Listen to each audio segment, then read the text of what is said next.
Wie kan ons in die middel van die nag bel om te kom help? Wie sal jy sê? Ek dink Albert.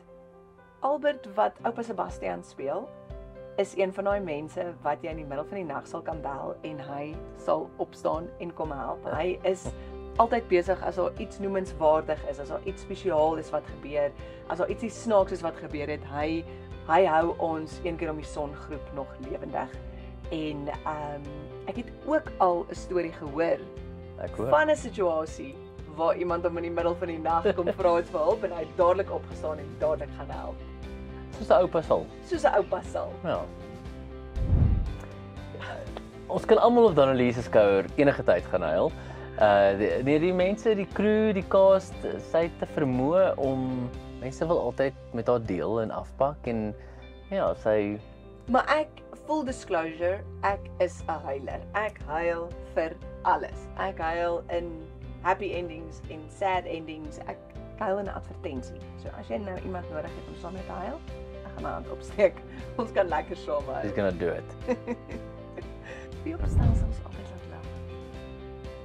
Ja, Jock. Ja. Hy het 'n ongelooflike vermoë om in 'n vertrek in te stap en net vreugde saam met hom te bring. Hy het so lekker lag en hy het altyd tyd vir 'n grappie en saam lag.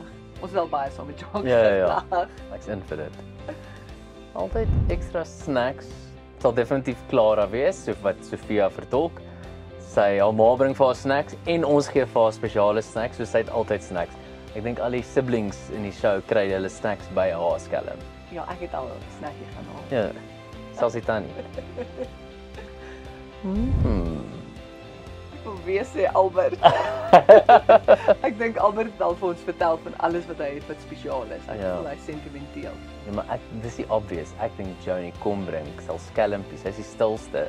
Dis is net so as by 'n huis moet instap ooit. Was ek 'n James van Inkermies.